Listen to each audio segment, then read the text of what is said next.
Hello guys, mag-love shoutout sa inyong lahat. Para-paraan na lang to para may mai-upload. Mabilis lang yung iba mangutang eh. Pero tamad manood sa video mo. 'Di ba? Realidad ng buhay ngayon. Tapos hindi ka bayaran. kaya para-paraan na lang tayo dito kumita sa kapiranggot na dollar.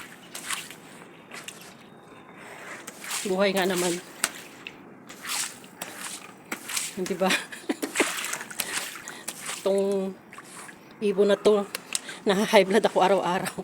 Yung kalapati pala, yun. Yan, kita nyo yan. Yan, marami yan dyan sila sa bubong.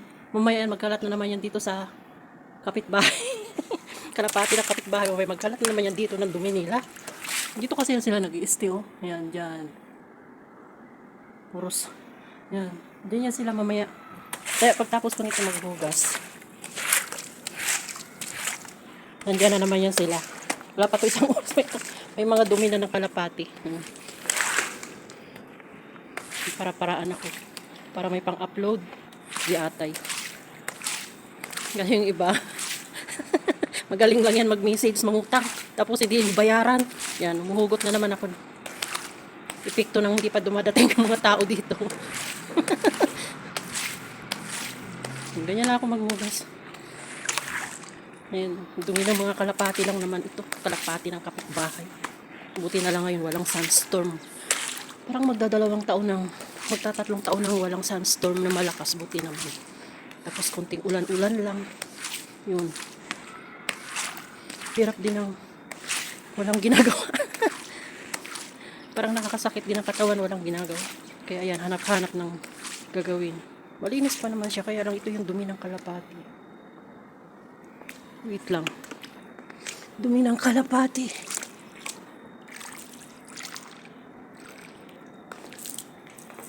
Tapos babalikan ko yan siyang alisin yung tubig.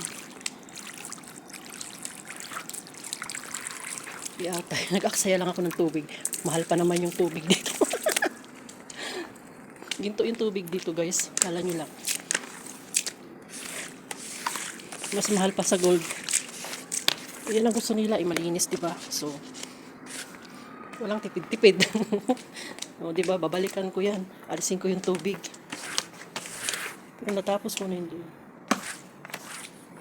Simutin natin yung tubig kasi winter na ngayon. Hindi na siya madaling mawala. Kaya pag summer, kahit hindi mo na yan siya alisin, bilis lang matuyo. Ngayon winter. Yan. Alas-alasin natin para may pang-upload. Diba? Ganyan lang ang buhay ko dito.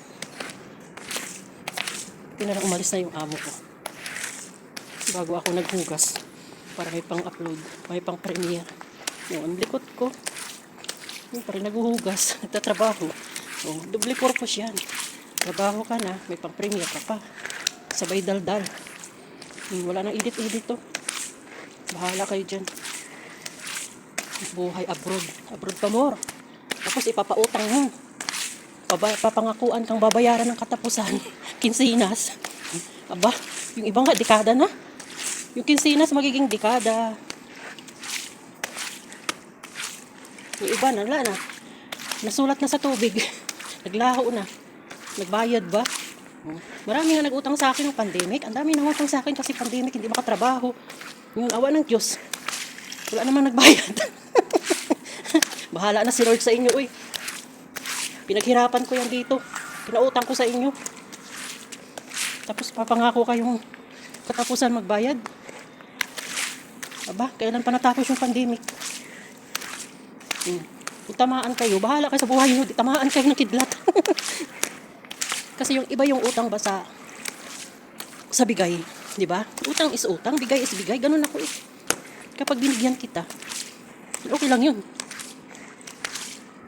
Pero pag inutang mo, matutok kang magbayag na hindi ka na sinisingil. Ako pa naman yung tao hindi marunong maningil. Kasi pag nangutang ako, marunong ako magkusa mabayad. Ganun lang yun, kasimple. Mag-utang ka, magbayad ka. Utang ang topic natin ngayon dito. Habang saan ako napunta? Wala na saan. Habang nagtatrabaho ako, yung buta ko, yan oh.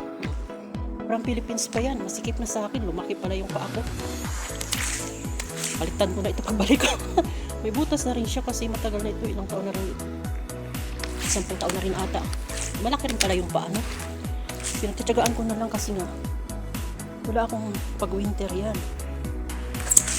Dapat pala kahapon binidyo ko yung paglinis ko ng kuko, ano? Mamaya. Yung kamay ko naman linisan ko kahapon yung paa ko. Ayan, yan yung ginawaan ko ng kanal-kanal para sa tubig. Naglilinis ako. Diretso yan sa drainage. Okay. Ang hirap naman mag-video na habang nagtatrabaho. Tapos wala kang taga-video. Yun yung kahirap ang buhay ng katulong dito sa ibang bansa. Kaya pag nangutang kayo, magbayad kayo, uy. Kasi bariya man lang yung sweldo namin dito. Hindi man kami civil engineer o manager ng bangko.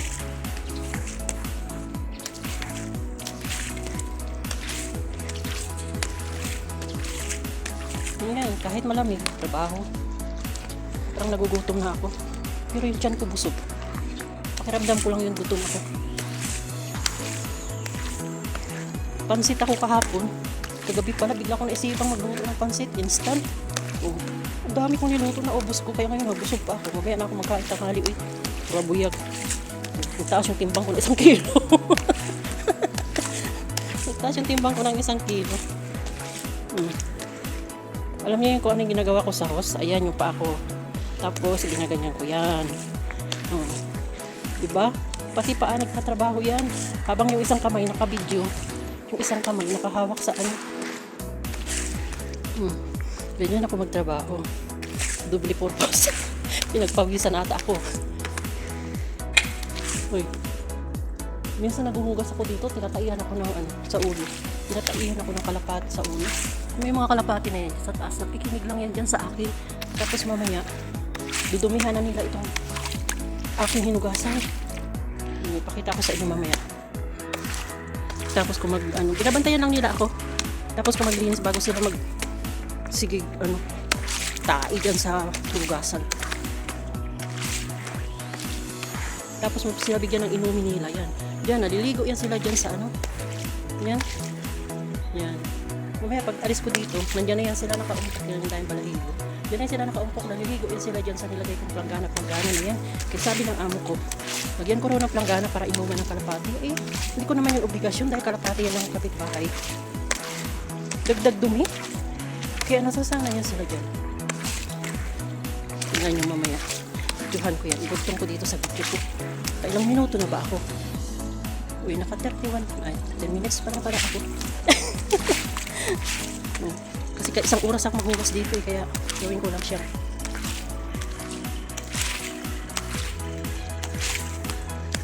$15 minutes. Ayan, nakadaldal ko, natapos din ako. Diba? Ganun lang, para-paraan, para may pang-premiere, pang-upload. Ayan, ako, pinawisan din ako, salamat Lord. Pero naka-jacket ako yan, oh. Naka-jacket ako kasi kanina malamig, pang-upis ako, malamig, nilalamig ako. Pero mamaya, gusto ko kasi, ayan, gusto ko kasi pawisan. Mamaya, magbilag-bilag din ako sa init konti. Para,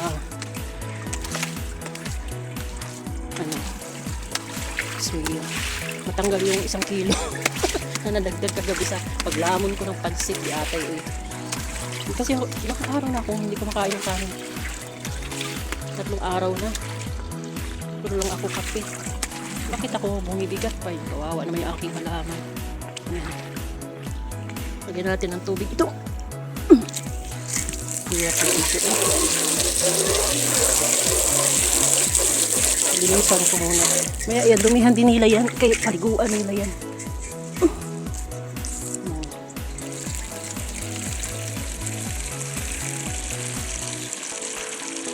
Yan ang trabaho ko dito. Mamaya tingnan nyo ha. Videohan ko yan sila ng pasikreto. Bigla sila magliparan. Iantay lang nila ako yan umalis dito. Kaya sa mga kalapati na to, binabantayan lang din nila ako matapos maglinis bago sila magkalat ng ang batuhos ko. Wait lang. Teka muna. Ay, ginoong gagmay. Tapos, natawa ako dito sa dynamo ng tubig ba. Yan. Yung tubig na mineral, binutasan ko pa yan. Kaya sabi ng amo, patakpan ko raw para pag mag-ulan, hindi masira ang dynamo. Kaya yan, oh. Diba? Takpan natin kung yan. Yan. Uy. Pero basa rin yung medyas ko kasi may butas na itong aking, wait lang, aking, tumaba na yung aking gumamila, oh. Pero yung malunggay ko namatay. Sabi ko na sa inyo, hindi ako yung magtanim-tahan ninyo. Uhus ko. Sabi ko magbili ng bago kay luma na ito. Naglutong na siya. Diyos ko, 10 taon na ata itong hus na to dito. Simula pagdating ko dito, hanggang ngayon hus pa rin. Ayan. Bahala kayo dyan, magdaldal ako. Pang premiere ako ba? Ha? Hindi na ako ah.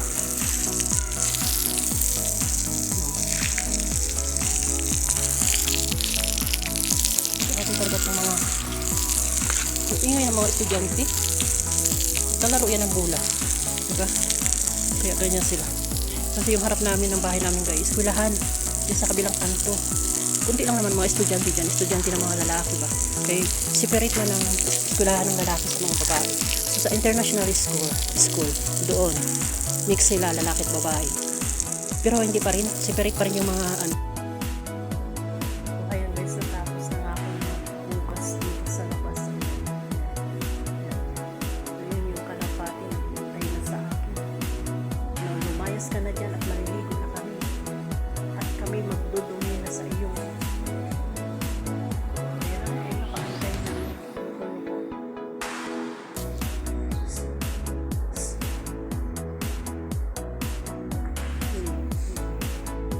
Ayun yun. Mamaya puros tayo na